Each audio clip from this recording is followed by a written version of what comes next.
अस्सलाम वालेकुम student, welcome to my YouTube channel Discover Education. आज की इस वीडियो में हम फिजिक्स 101 के लेक्चर नंबर 42 और 43 को डिस्कस करेंगे। स्टूडेंट्स, लेक्चर की तरफ जाने से पहले आपसे रिक्वेस्ट है कि चैनल को लास्ट में सब्सक्राइब कर दें, बेल आइकन पर प्रेस करें ताकि आने वाली हर वीडियो का नोटिफिकेशन आपको मिल सके। स्टूडेंट्स, एक और बात, आप लोग लेक्चर्स को डाउनलोड कर लेते हैं तो काइंडली लेक्चर्स को डाउनलोड ना किया करें, ऑनलाइन लेक्चर्स को वॉच किया करें, क्योंकि यही एक अप्रिसिएशन होती है या हमें जो है वो थोड़ा सा यूट्यूब की तरफ से अर्निंग होती है जो कि आप लोग ऑनलाइन वॉच करते हैं। अदरवाइज़ जो है हमारी इतनी मेहनत करने का आपकी तरफ से भी कोई फ़ायदा नहीं होता।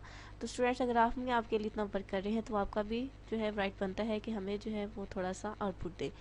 चलते हैं ज़रा लेक्चर नंबर 42 की तरफ। इसमें हमने क्वांटम मैकेनिक्स से रिलेटेड डिस्कस करना है। क्वांटम मैकेनिक्स होती क्या है? लास्ट लेक्चर्स में हमने जो है वो क्लासिकल मैकेनिक्स को पढ़ा था।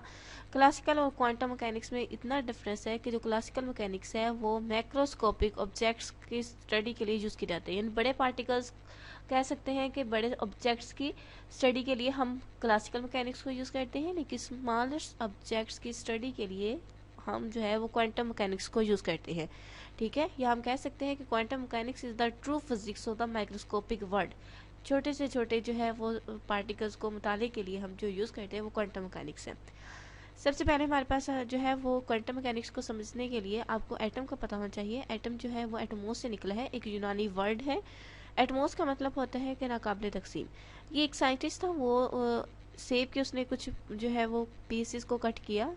ठीक है, वो मुसलसल उस पीसेस को कट करता रहा कि वो स्टेज पे आ गया कि जब मज़ीद उनको कट सेब को नहीं किया जा सकता था। तो फिर उसने वहाँ से सोचा कि ये जो है नाकाबिले तकसीम है, यानी वो जो छोटे से उसका हम कह सकते हैं कि सेब का टुकड़ा था कि वो मज़ीद जो है वो नाकाबिले तकसीम था, जिसको उसने जो है वो एटमोस का नाम दिया और वहाँ से एटम का वर्ड निकला। तो इसलिए कहा गया है कि नाकाबिले तकसीम।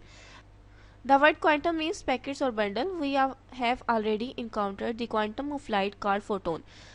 क्वांटम का लफ्ज़ी मतलब जो है वो पैकेट्स या बंडल होता है। जिस तरह आपने लाइट में देखा होगा छोटे छोटे पार्टिकल्स होते हैं, उनको हम फोटोन कहते हैं, और उन फोटोन्स के जो है वो पैकेट्स और बंडल्स होते हैं लाइट के अंदर। तो इसका ये मतलब है क्वांटा आपको पता है कि सिंगुलर है, प्लूरल इसका क्वांटम होता है। ये मैंने लास्ट लेक्चर्स में भी आप उसके साथ डिस्कस किया था। बाकी यहाँ पे एक एग्जाम्पल मेंशन है तो इसको आप स्किप कर सकते हैं। सेकेंड पॉइंट है quantum mechanics is the true physics of the microscopic world. जो क्वांटम मैकेनिक्स है वो स्मॉलेस्ट पार्टिकल्स या स्मॉलेस्ट ऑब्जेक्ट्स की स्टडी के लिए हम यूज़ करते हैं इसको। ठीक है, बाकी इसको ज़रा आप देखें। मज़ीद साइंटिस्ट ने जो है वो एटम्स पर अपने मुशाहिदात तजर्बात किए थे। तो पहले तो जो है वो साइंटिस्ट ने कह दिया था कि जो एटम्स है वो एक नाकाबिले तकसीम पार्टिकल है, यानी छोटे से छोटा पार्टिकल है, ये मज़ीद तकसीम नहीं हो सकता। लेकिन उस पर जब साइंटिस्ट ने सर्च की तो एटम्स के अंदर कुछ पार्टिकल्स मौजूद थे जिनमें न्यूक्लाई, न्यूक्लॉन्स और क्वार्ट्स का नाम दिया गया। 19वीं सेंचुरी तक तो यही समझा जाता था कि एटम जो है वो इंडिविजुअल पार्टिकल है, यानी इसको मज़ीद तकसीम नहीं किया जाता। लेकिन फिर साइंटिस्ट ने इस पर जब रिसर्च की तो एटम्स में से कुछ रेस को पास करना चाहा, लेकिन एटम्स में से रेस पास नहीं हुई, बल्कि उसके एटम में से सेंटर से टकरा कर वापस आ गई। तो फिर साइंटिस्ट ने सोचा कि एटम के सेंटर में कुछ मौजूद है जो कि रेस को गुजरने नहीं दे रहा, तो उसको जो है वो न्यूक्लियस का नाम दिया गया था। सबसे पहले एटम्स का जो है 10⁻⁻10 मीटर लिया गया। उसके बाद जब इसको मजीद तोड़ा गया तो जिसको दरमियान में न्यूक्लियस का नाम था न्यूक्लाई कहा गया, 10⁻⁻14 मीटर इसको लिया गया। फिर उसके बाद इसकी फर्दर जो है इसको तोड़ा गया और न्यूक्लियस का उसको नाम दिया गया 10⁻⁻15। इसको तोड़ने के बाद जो है वो स्मॉलेस्ट छोटे से छोटा पार्टिकल जो है वो क्वार्क्स आ गया। ठीक है, क्वार्ट्स के आगे क्वेश्चन मार्क इसलिए क्योंकि आज तक इसकी वैल्यू कोई भी साइंटिस्ट नहीं बता सका। बाकी ये इनकी जो वैल्यूज़ है ये आपने अच्छे से याद करनी है क्योंकि ये आपके एमसीक्यूज में आ सकती हैं।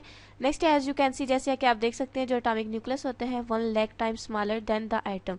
अब आपने कंफ्यूज ना, यहाँ पे 10 की पावर जो है वो 10 थी, यहाँ पे 1 लाख है, तो बेसिकली यही जो है उन्होंने इसको साइंटिफिक फॉर्म में इधर लिखा हुआ है, इधर उन्होंने आपको दूसरी तरह बता दिया है। ठीक है, तो इसको आप पढ़ लीजिएगा क्योंकि यहाँ पे अगर आपको इसकी समझ आ गया तो ऑटोमेटिकली ये भी समझ आ जाएगी। नेक्स्ट हमारे पास जो है वो थर्ड पॉइंट आ जाता है।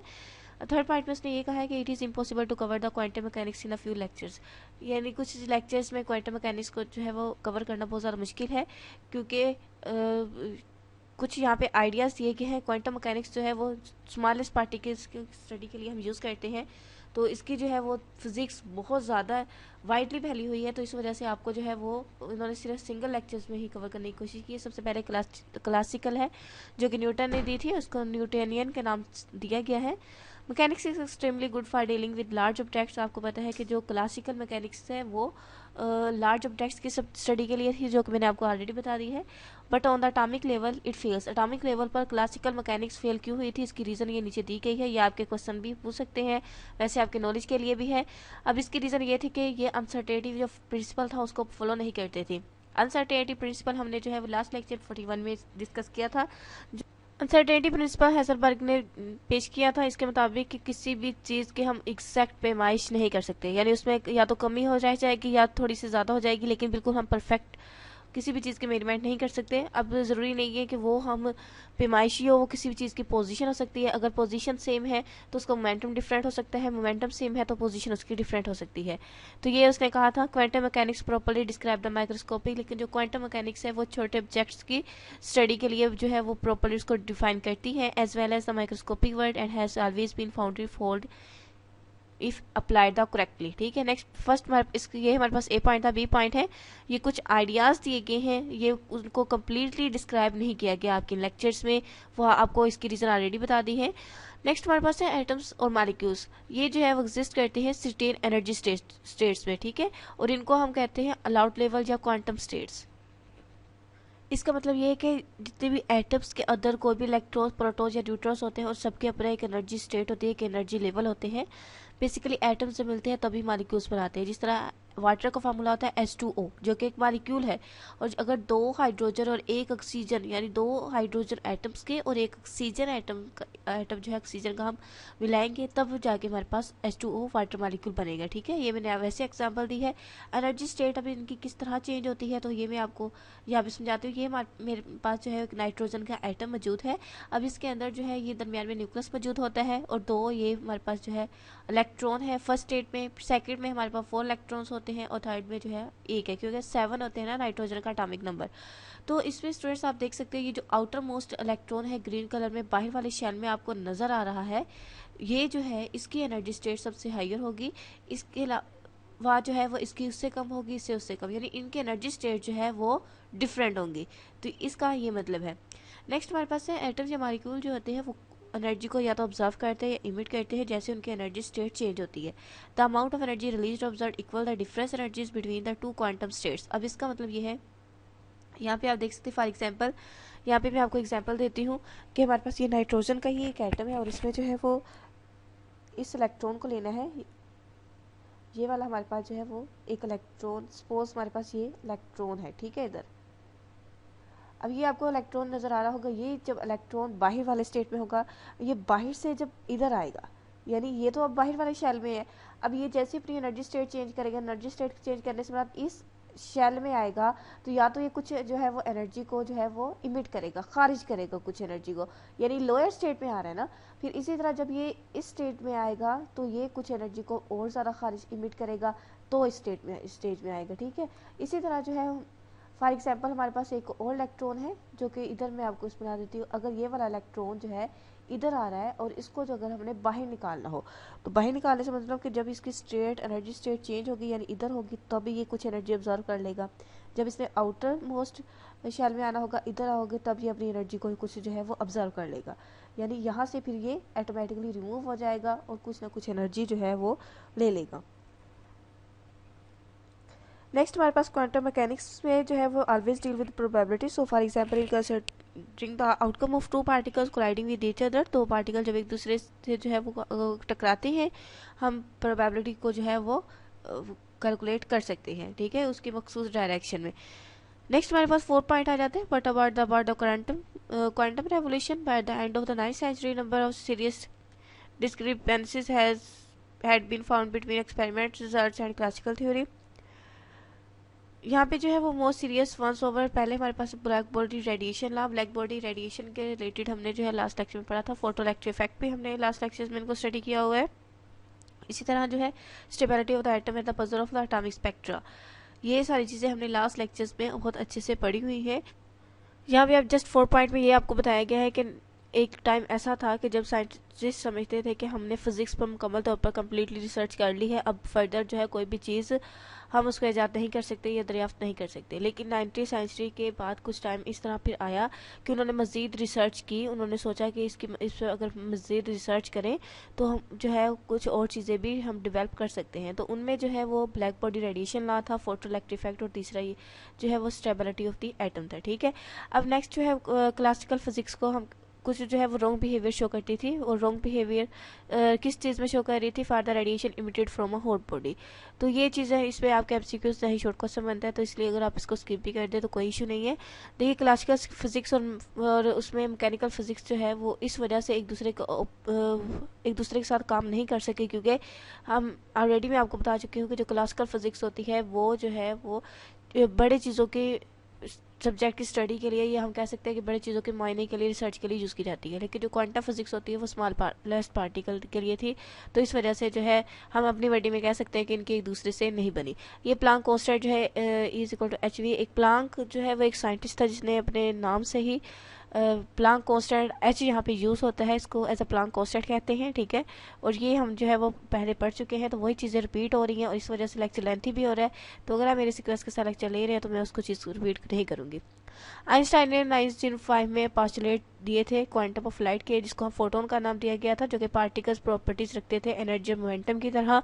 The photon is responsible for knocking the electrons out of the metal but only if it has enough energy. ठीक है, नेक्स्ट हमारे पास जो है यहाँ पे आप देख सकते हैं the next lecture we explore the consequence of this hypothesis, यानी अगले लेक्चर्स में जो है उसकी मजीद हाइपोथेसिस बयान की गई है। अभी जस्ट इसके जो है वो बेसिक उन्होंने दिया है, जो कि मैंने आपको यहाँ पे हाईलाइट कर दिया और बता दिया है। नेक्स्ट हमारे पास जो है वो पॉइंट नंबर 5 आ जाता है।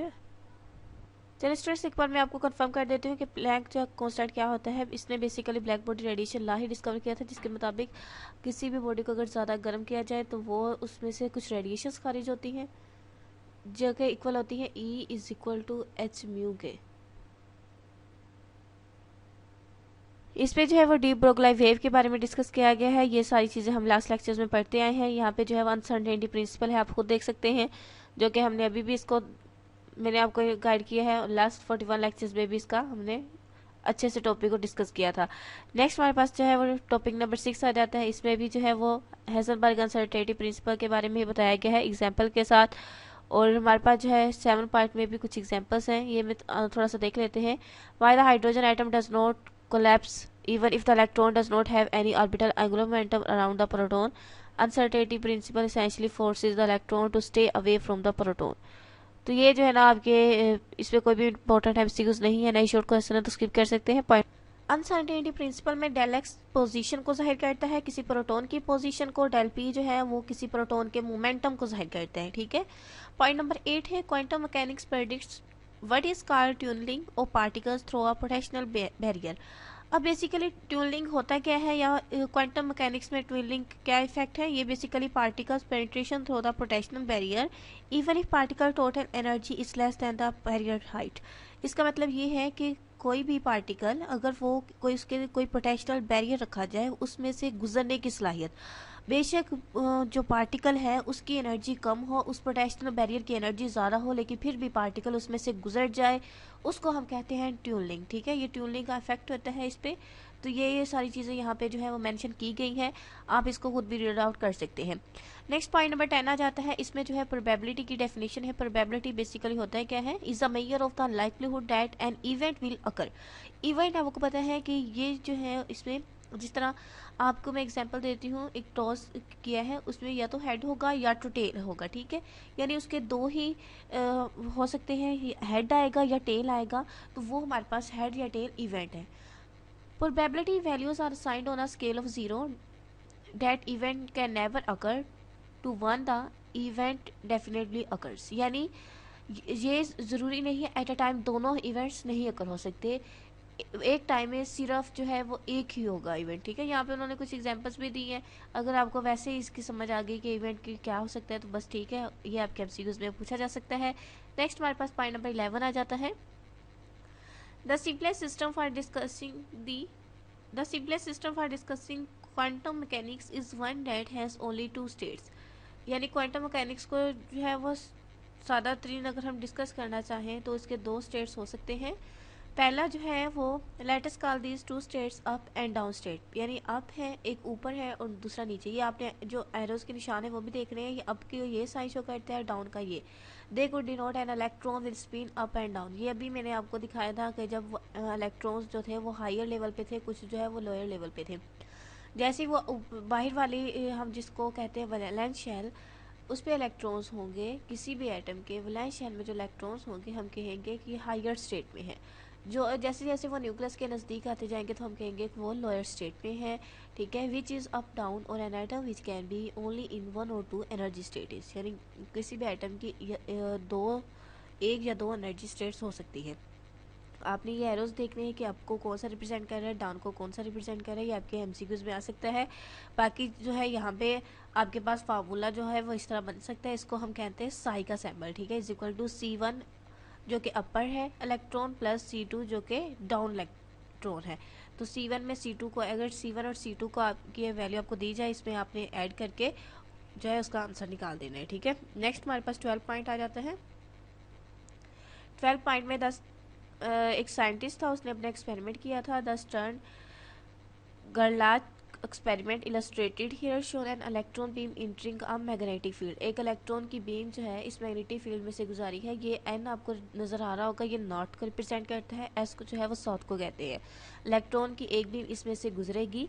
The electrons can be pointing either up और down relative to any chosen axis, यानी इलेक्ट्रॉन्स की जैसे ही बीम गुजरेगी कुछ इलेक्ट्रॉन्स ऊपर की तरफ जाएंगे, ये जो आपको शो हो रहा है इलेक्ट्रॉन्स ऊपर की तरफ जाएंगे, कुछ इलेक्ट्रॉन्स नीचे की तरफ। जो ऊपर की तरफ जाएंगे हम कहेंगे अप हो रहा है, और इलेक्ट्रॉन्स और डाउन जो है आपको पता है कि नीचे की तरफ आएंगे। The field forces them to choose one of the two states, यानी ये वाली जो इलेक्ट्रॉन की जिस बीम थी जिस फील्ड में जा रही थी, उन्होंने दो स्टेट्स को चूज किया, एक तो अप और दूसरी डाउन, क्योंकि अभी हमने पढ़ा है कि दो स्टेट्स हो सकती हैं इलेक्ट्रॉन्स की, एक अप हो सकती है दूसरी डाउन। और इस तरह पार्टिकल बीम जो है वो हम स्प्लिट कर सकते हैं 3 या 4 स्टेट्स में भी, ठीक है। लेकिन फिलहाल आपकी जस्ट 2 स्टेट्स का जिक्र है, तो आपने सिर्फ 2 तक ही याद रखना है। नेक्स्ट 13 में आपको कहा गया है A1 और A2 जो है वो दो पॉसिबिलिटीज हो सकती हैं। उनका एम्पलीट्यूड है, एम्पलीट्यूड को A से रिप्रेजेंट किया गया है, क्योंकि दो हैं तो इस वजह से A1 और A2 रिप्रेजेंट किए गए हैं। इन दो पॉसिबिलिटीज़ के ये एम्पलीट्यूड दिए गए हैं। अब हमने पार्टिकल इवेंट जो है वो अकर हो रहा है, then the amplitude for the total events. तो जाहिर सी बात है जब टोटल होगा तो A1 में से A2 हम दोनों प्लस कर देंगे, ऐड करेंगे तो हमारे पास capital A। Here A1 and A2 are complex numbers in general, but the probability for the event to occur, क्योंकि probability को P से रिप्रेजेंट करते हैं, तो is equal to A whole का स्केयर। तो आपने जो है वो A1 प्लस A2 इनका स्केयर भी लेना है। In daily experience we add probabilities, अगर हम प्रोबेबिलिटी को ऐड करें तो P1 प्लस P2 आ जाएगा, लेकिन क्वांटम मैकेनिक्स में हम एम्पलीट्यूड को ऐड करेंगे जो कि A1 प्लस A2 और स्केयर आ जाएगा। तो हम लिख सकते हैं A1 स्टेरिक कॉपर साइन है, फिर A into A1 plus A2 steric A2, तो इस सोन ऐसे चल जाएगा। इसको हम कहते हैं ये इंटरफेरेंस टर्म है, ठीक है। तो A1 A2 plus A2 A1 ये आपके पास जो है वो इंटरफेरेंस टर्म है, ये आपके एमसीक्यूज में आ सकती है, ठीक है। बाकी जो मैंने आपको ऑलरेडी बता दिया है, यहाँ पे एक नोट है, C1 का स्केयर प्लस C2 का स्केयर जो है वो 1 के इक्वल है। ये भी आपके एमसीक्यूज में पूछा जा सकता है। P1 up and P down. P up से मुराद जो प्रोबेबिलिटी अपर इलेक्ट्रॉन की होगी, और P डाउनवर्ड जो एरो है वो रिप्रेजेंट करता है कि P डाउनवर्ड इलेक्ट्रॉन की प्रोबेबिलिटी होगी, तो इसकी जो है वो 1 के इक्वल है। नेक्स्ट हमारे पास 14 में भी इस तरह एक एक्सपेरिमेंट किया गया है। अगर आप इसको पढ़ते हैं तो आपको समझ आ ही जाएगी, अदरवाइज आप स्किप कर सकते हैं क्योंकि इसमें से कोई भी आपका एमसीक्यूज नहीं बनेगा। कंस्ट्रक्टिव इंटरफेरेंस, डिस्ट्रक्टिव इंटरफेरेंस का जिक्र है, जो कि हम लास्ट लेक्चर्स में बहुत अच्छे से करके आए हैं। स्टूडेंट्स, मैं आपको बार बार यही बात कहती हूँ कि आप लेक्चर्स को एक सीक्वेंस के साथ लिया करें, स्पेशली जब मेरे लेक्चर्स ले तो एक सीक्वेंस के साथ लें, क्योंकि वही चीज़ें जब रिपीट हो रही होती हैं तो अगर आप एक सीक्वेंस से ले रहे होंगे तो आप लोगों को उसकी ऑलरेडी समझ आ जाएगी। अब लेक्चर्स काफ़ी लेंथी हो रहा है, तो इस वजह से ये कंस्ट्रक्टिव और डिस्ट्रक्टिव इंटरफेरेंस का एक कंप्लीट लेक्चर है, जिसमें मैंने ये दोनों को बहुत एक्सप्लेन किया हुआ है। तो आप जो है वो लेक्चर्स लेंगे तो आपको इसकी समझ आ जाएगी। नेक्स्ट हमारे पास आ जाता है the probability of finding the particle of position between x and x plus dx, यानी हमने जो है वो किसी भी पार्टिकल की पोजीशन फाइंड करने के लिए प्रोबेबिलिटी फाइंड करनी है। तो हमारे पास क्योंकि हमने टाइम किसी भी टाइम में यानी उसकी पोजीशन क्या है, तो हम psi x into T write कर सकते हैं। Since the particle has to somewhere, तो ये हमारे पास एक इक्वेशन बनेगी जो कि phi X T into D X is equal to 1 है, इसको हम कहते हैं सेक्रोडिगर इक्वेशंस। सेक्रोडिगर इक्वेशन का नाम दिया गया है, ये आपके एमसीक्यूज में आ सकता है। तो इस वजह से आप इसको मैंने हाईलाइट कर दिया है कि इक्वेशन कौन सी है, तो ये नीचे ऑप्शंस में आ सकते हैं, तो आपको पता होना चाहिए। नेक्स्ट हमारे पास ये लास्ट टॉपिक है जो कि 16 है। इसमें जो है इलेक्ट्रॉन्स मूव कर रहे हैं, ये मैंने आपको पहले बताया था कि दरमियान में हमेशा न्यूक्लियस होता है, इर्द गिर्द उसके शेल्स होते हैं जिसमें इलेक्ट्रॉन्स मूव कर रहे होते हैं। ये शेल्स हैं जिनमें इलेक्ट्रॉन्स मूव कर रहे हैं। तो for electron moving around a nucleus, electron जो है वो न्यूक्लियस के गिर्द मूव कर रहे हैं। One can easily solve the secondary equations and thus find the wave functions. तो वेव फंक्शंस भी कर सकते हैं मालूम। इसमें से कोई भी आपका एमसीक्यूज नहीं आएगा, इस वजह से मैंने हाईलाइट नहीं किया, लेकिन फिर भी मैं आपको बता देती हूँ। इसकी जो Sai x T which is large where the electron is more likely to be found. In this picture, the probability of finding the electron inside the first circle 32%, between the second and first 44%. अब इन्होंने जो है secondary equations को यहाँ पे apply किया, then इसके results निकाले हैं। लेकिन आपको जो है वो आपको पता है कि ऑब्जेक्टिव पार्ट आएगा, सब्जेक्टिव में नहीं आएगा, तो आप इसको स्किप भी कर सकते हैं। नेक्स्ट हमारे पास जो है वो लेक्चर नंबर 43 है जो कि एटॉमिक फिजिक्स है। तो ये जो है लेक्चर थोड़ा सा इससे डिफरेंट है लेकिन बहुत सारा इंटरेस्टिंग है। तो इंशाल्लाह इसको हम नेक्स्ट वीडियो में कवर करेंगे। स्टूडेंट्स चैनल को लास्ट में सब्सक्राइब कर दें, वीडियो को वॉच करने के बाद जो है वो लाइक भी कर दिया करें और अपने फ्रेंड्स के साथ शेयर भी करें ताकि ज़्यादा से ज़्यादा स्टूडेंट्स का फ़ायदा हो सके। For more videos and lectures please subscribe to my channel. इंशाल्लाह मिलते हैं नेक्स्ट किसी वीडियो में, तब तक मुझे दीजिए इजाज़त। अल्लाह हाफिज़।